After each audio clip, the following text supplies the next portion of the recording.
Los atentados yihadistas de enero en Francia, la desarticulación de la célula que pretendía atentar en Bélgica y el auge del islamismo radical, decidido a implantar la Sharia o ley islámica en el mundo, ha obligado a muchos países a reforzar la lucha antiterrorista y a elevar el nivel de alerta de seguridad ante amenazas de este tipo.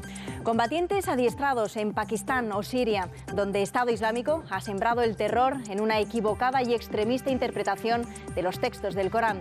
No es una amenaza nueva. La masacre en la escuela de Peshawar, en Afganistán, donde fueron asesinados más de 130 niños en 1996, dio a conocer al mundo la barbarie, la intransigencia y el terror que inspiraban al nuevo régimen talibán que acababa de tomar el poder en aquel país.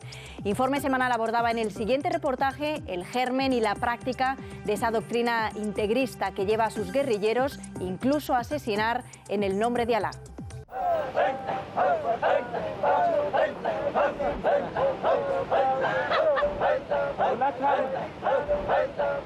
La entrada de las fuerzas talibanes en Kabul ha significado mucho más que un violento cambio de gobernantes. En el relevo militar de una dictadura por otra, la capital de Afganistán ha sufrido una dramática transformación social, quedando sometida a los rigores más extremos del integrismo islámico.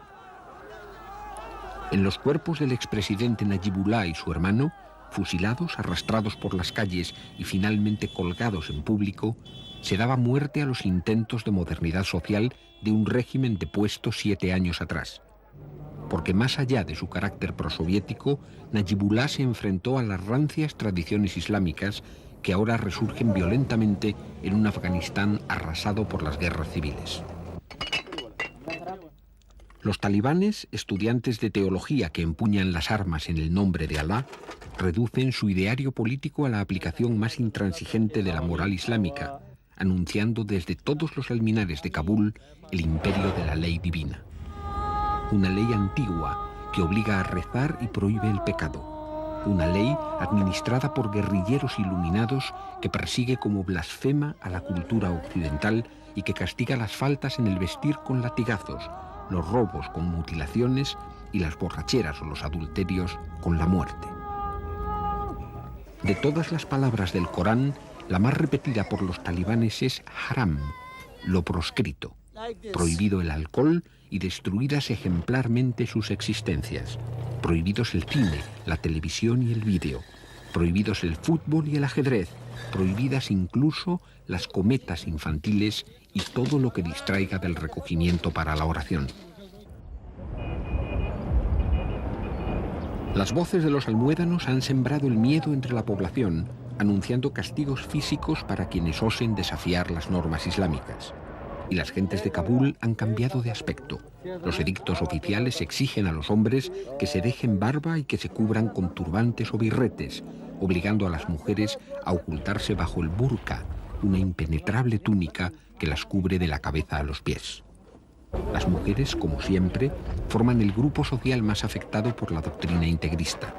Porque nada más conquistar el poder, los guerrilleros seminaristas han proscrito el trabajo femenino. Así, más de 40.000 viudas de guerra o esposas de mutilados en combate han quedado privadas del derecho a trabajar para mantener a sus familias. También se ha prohibido que las universitarias acudan a sus aulas y se han cerrado las escuelas para niñas.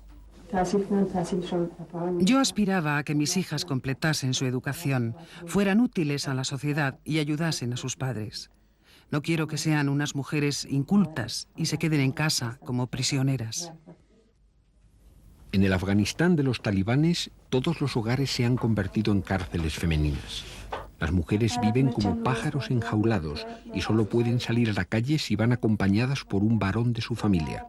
Aún así, están condenadas a no ver más que un mundo estrecho y ajeno a través de la rejilla del burka.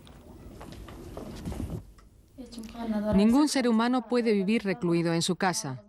Los presos en las cárceles saben que un día acabará su condena, pero para nosotras ni siquiera existe esa esperanza. Así las cosas, no es de extrañar que se inicie otro éxodo de refugiados.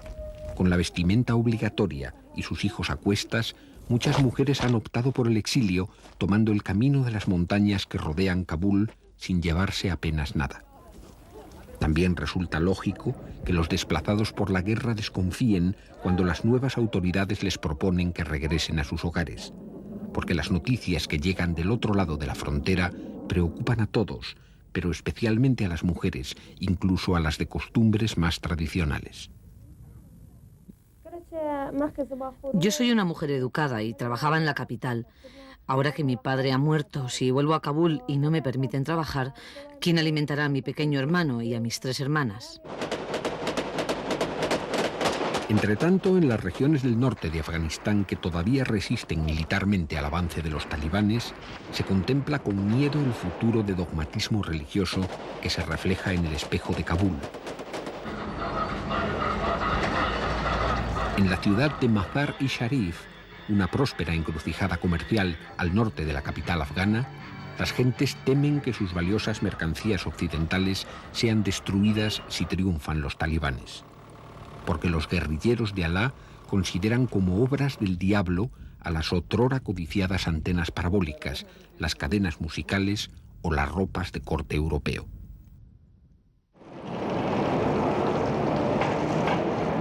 En la frontera occidental de Afganistán, en el Irán de Jomeini y sus herederos, se encuentra el más dramático precedente social de una islamización violenta. Por encima de las diferencias entre musulmanes de la rama sunita y chiita, el dogmatismo y la intransigencia forman parte de la identidad común de los regímenes teocráticos de Irán y Afganistán. La llegada de Jomeini al poder tras el derrocamiento del Shah de Persia tuvo efectos más traumáticos aún que la entrada de los talibanes en Kabul, porque la sociedad iraní estaba más desarrollada que la afgana y la modernidad occidental había prendido entre las generaciones jóvenes, favoreciendo la incorporación de la mujer a todas las tareas de la sociedad.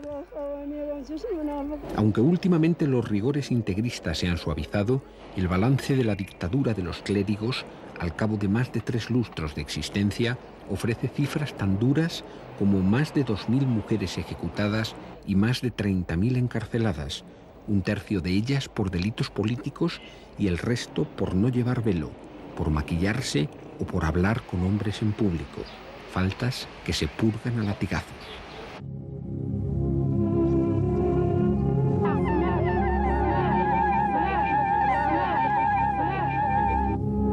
La misma tragedia social amenaza a las mujeres de Argelia, sobre las que se han desatado violentamente las iras integristas.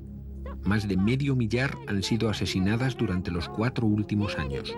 Los fanáticos milicianos del Jia, el grupo islámico armado, amenazan de muerte a las mujeres que trabajan o que no usan velo y han llegado a degollar niñas como castigo al pecado de estudiar en colegios mixtos. Un chico me dijo que a mi hija la habían asesinado en el colegio. Eché a correr y cuando llegué la encontré muerta boca arriba, con las manos atadas a la espalda. La habían degollado. La niña hacía los trabajos de la casa, cuidaba a su hermano paralítico y después iba a la escuela. Sería su destino.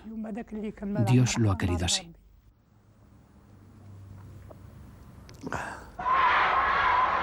La misma pesadilla se cierne sobre las mujeres de una docena de países, desde el lejano Afganistán a la vecina Argelia, en nuestra frontera con el atrasado sur. El integrismo prende violentamente sobre el caos social y las situaciones de tensión crónica favorecen las interpretaciones desesperadas del dogma islámico, deformando sus mensajes de paz y tolerancia.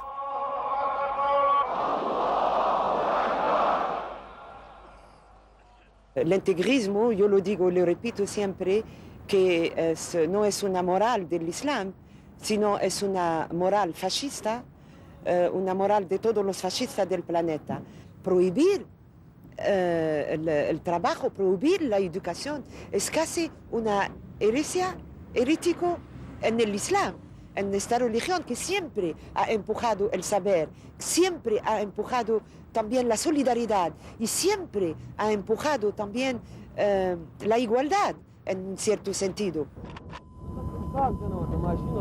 Los seminaristas armados de Afganistán protagonizan estos días los telediarios con sus dogmas y castigos medievales. Pero pronto nos olvidaremos de ellos cuando los talibanes impongan plenamente el rigor de sus leyes, cubriendo su gobernar con un manto de silencio como si del cuerpo de una mujer se tratase. y su violencia religiosa se aplicará tan sordamente como en Sudán o en Arabia Saudí o en tantos otros países, algunos incluso fieles aliados de Occidente, pasando a ser considerada como un simple asunto interno o una diferencia cultural, casi como una costumbre defendida en el nombre de Alá.